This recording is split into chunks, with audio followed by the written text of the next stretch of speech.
বিএনপির এই অফিস তালা মেরে রেখেছিল। স্বৈর শাসক আওয়ামী লীগ সরকার। আপনারা দেখেছেন 17টি বছর 2500 নেতাকর্মীরা কি জুলুম নির্যাতনের শিকার হয়েছিল। এই নির্যাতন চলেছে হামলা দিয়ে, মামলা দিয়ে, এবং সবভাবে ব্যবসা বাণিজ্য পরিচালনা করতে পারেনি, দোকানপাট চালাতে পারেনি, নিজের ঘরে নিজের ভিটায় থাকতে পারেনি। এটা কে করেছে? এই আওয়ামী শেখ হাসিনার সেই তৈরিকৃত সন্ত্রাসী বাবু বাহিনী এবং নারায়ণগঞ্জের সেই শামীম ওসমান গং। আজকে 17 বছর বিএনপি এই স্বৈর পৃথিবীর সবচেয়ে নিকৃষ্টতম নিম্নমানের স্বৈর শাসনের বিরুদ্ধে সংগ্রাম করে গেছে।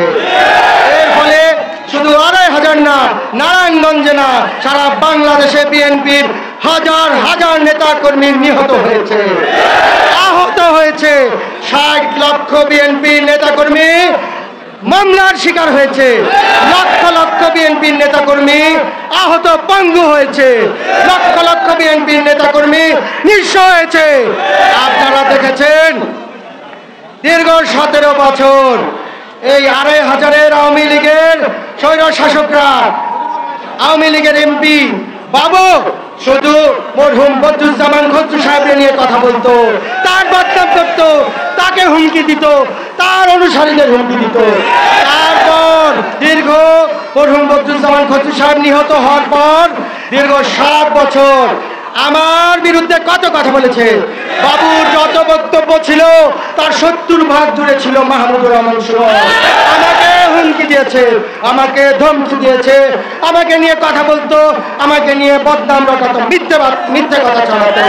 কিন্তু 2500 তা প্রতিষ্ঠা করতে পারেনি, কারণ 2500 মানুষ জানে মরহুম বদরুজ্জামান খসরু সাহেব যেমন ছিল তেমনি মাহমুদুর রহমান সুমন।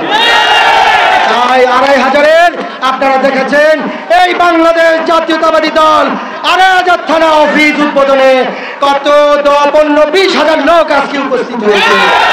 মতান্তরে কেউ বলছে 30,000 লোক উপস্থিত হয়েছে। এটা কিসের লক্ষণ? এটা সেই প্রতিবাদের ভাষা, সেটাই বিজয়ের ভাষা।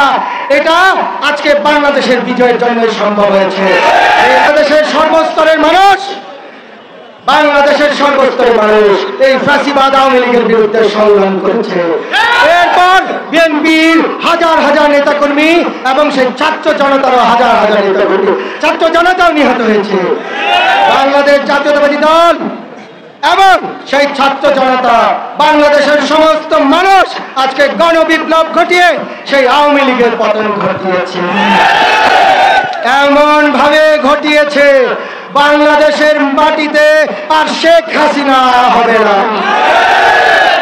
আপনারা দেখেছেন শেখ হাসিনা ভারতে পালিয়ে গেছে, তাদের লোকজন বলছে তাকে তাড়িয়ে দেওয়া হয়েছে, কিন্তু আসলে শেখ হাসিনাকে কেউ তাড়িয়ে দেয়নি।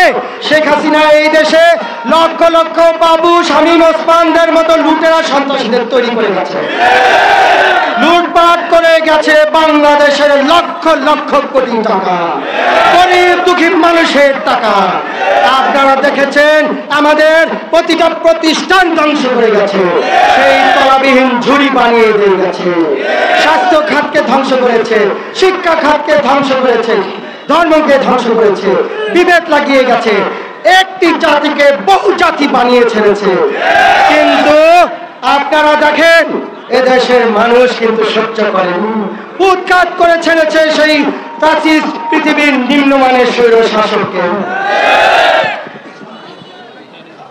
শুধু তাই না, আপনারা দেখেন এই ফ্যাসিস্ট স্বৈর শাসকের প্রেতাত্মারা কিন্তু রয়ে গেছে, একের পর এক স্বৈর ষড়যন্ত্র করে যাচ্ছে। গার্মেন্টসের শ্রমিকদের ষড়যন্ত্র করছে, আনসার দিয়ে ষড়যন্ত্র করেছে, বিচার ব্যবস্থায় কু করার চেষ্টা করেছে, শত শত ষড়যন্ত্র নিয়ে তারা আসছে। কারণ তারা দুঃখী মানুষের জন্য দুঃশাসন প্রতিষ্ঠা করতে পারে না, মানুষের কল্যাণের রাজনীতি করতে পারে না। আজকে সামনে পুজো আছে,